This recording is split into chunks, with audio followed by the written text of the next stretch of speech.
동영상 활용하는 방법에 대해서 이야기를 해보고자 합니다.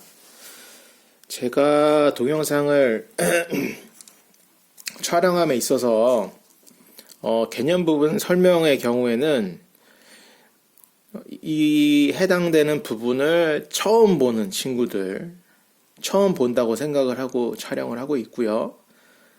학생의 수준은 보통 수준 이상, 평균 정도에서 평균 이상의 학생들을 위주로 이제 강의를 하고 있습니다. 강의 속도도 그렇고요. 그리고 학습에 대한 의지가 있는 학생들, 수학을 좋아하고 의지가 있는 학생들을 생각해서 촬영을 하고 있고요. 그래서 영상이 선행학습을 하는 친구들에게 또 괜찮을 수 있다. 이렇게 생각을 합니다.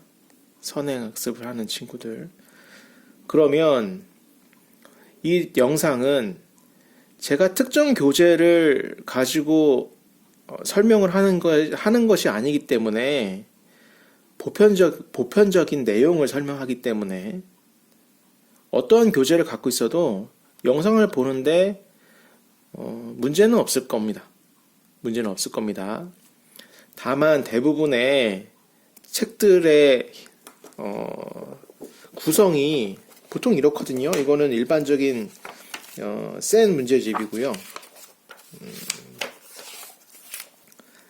뭐 A단계 기초 개념을 설명하고 있고 그 이후에 뭐 쉬운 문제들이 나오게 되겠죠.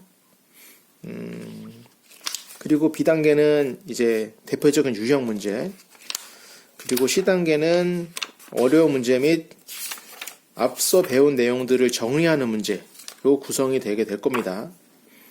그 이름이 A, B, C만 아닐 뿐이지 다른 문제집들도 구성되는 양상은 비슷합니다. 그래서 제 영상은 영상을 그냥 보세요. 영상을 보면서 슬쩍슬쩍 뭐 눈이 가면 이제 그냥 그대로 읽어보면 되고요. 영상을 찍는 목적은 요 개념 부분을 이해함에 있어서 개념 부분을 뭐 오해하거나 아니면 개념 부분에서 어떤 부분이 중요한지 덜 중요한지, 뭐 중요하다고 하면 제가 설명한 부분이 중요하거든요. 그리고 설명한 부분이 중요하진 않지만 오해가 있을 수 있거나 학생들이 잘 이해를 못하거나 못할 수 있는 부분들도 설명을 하고 있습니다. 그런 부분들은 중간중간에 어떻게 받아들여야 하는지를 이야기를 하고 있으니까 참고하면 되고요. 그리고 설명만 기본 개념 설명하고 문제 풀이는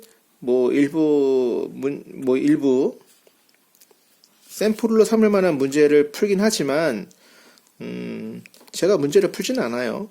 왜냐하면 제가 풀 정도로 도움을 줄 정도로 사실 그렇습니다. 중학교 수학이 학습에 의지가 있는 친구라면 푸는 것을 그렇게 볼 필요는 없다고 생각합니다.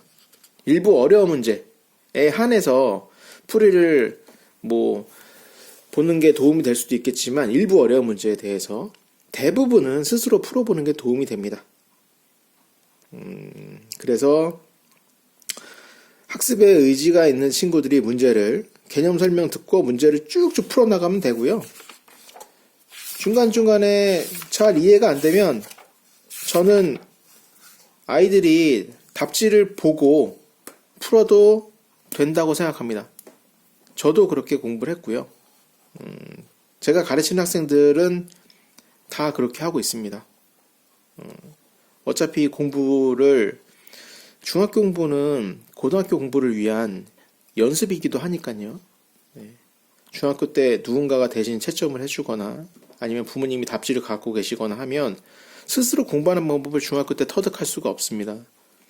그래서 중학교 때는 일종의 고등학교 공부를 위한 하나의 연습이라고 생각을 한다면 답지를 학생에게 맡기고 학생 스스로 채점을 하면서 공부를 하는 게 바람직합니다. 그리고 또 한 가지 뭐 말씀드리려고 했는데, 이거 말씀드리려고 했어요. 동영상 강의는 유튜브에 올라와 있는 경우, 이건 다른 동영상 강의도 마찬가지인데요. 컴퓨터를 사용하여 컴퓨터가 매개가 되기 때문에 유혹이 상당히 많습니다. 유혹이. 그래서 뭐 공부하려고 컴퓨터 켰다가 다른 일을 하고 있는 경우도 많이 있고요. 게임을 한다거나 아니면 원래 보려고 했던 영상이 아닌, 학습 영상이 아닌 다른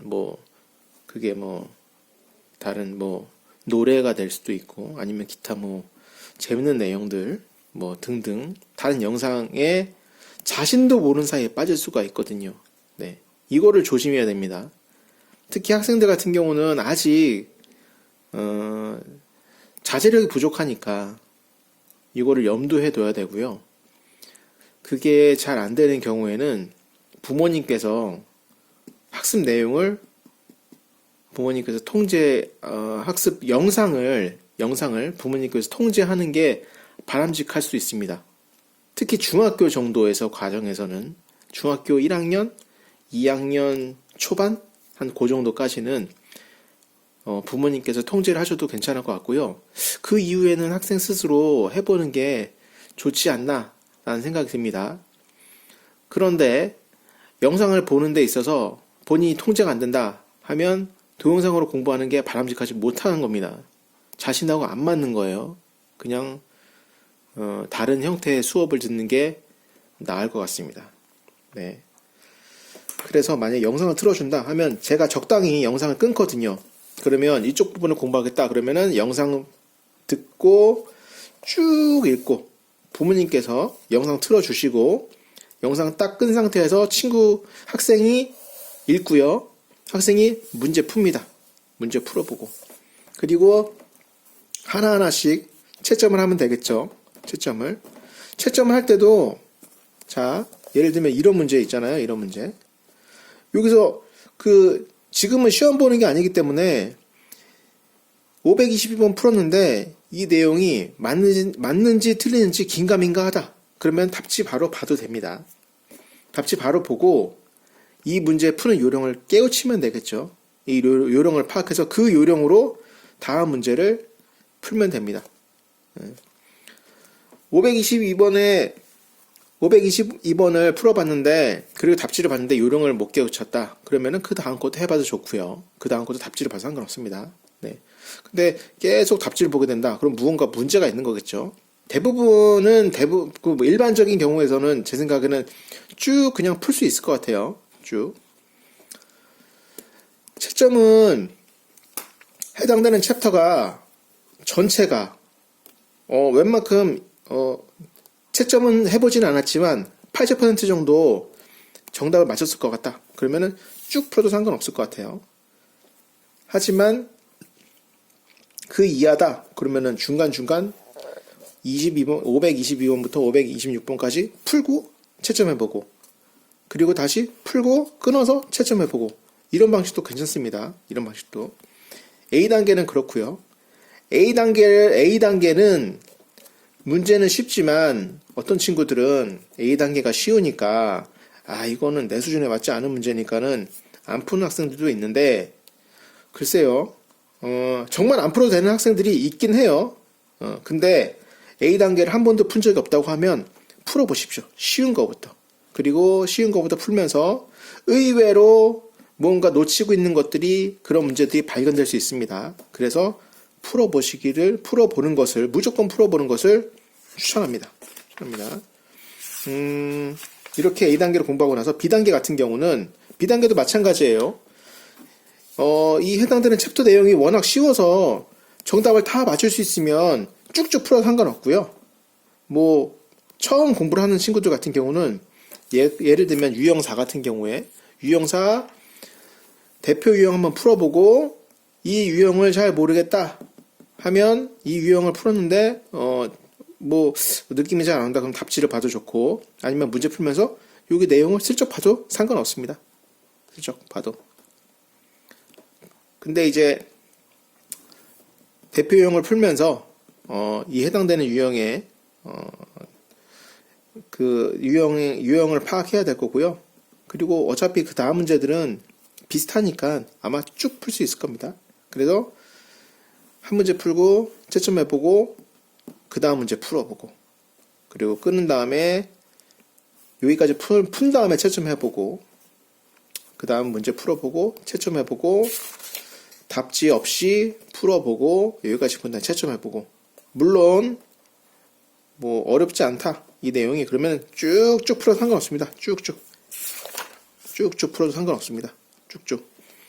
그래도 쭉쭉 풀 수 있다고 하더라도 제 생각에는 한 2페이지 정도까지는 2페이지를 넘어가는 거는 별로 바람직하지 못한 것 같아요.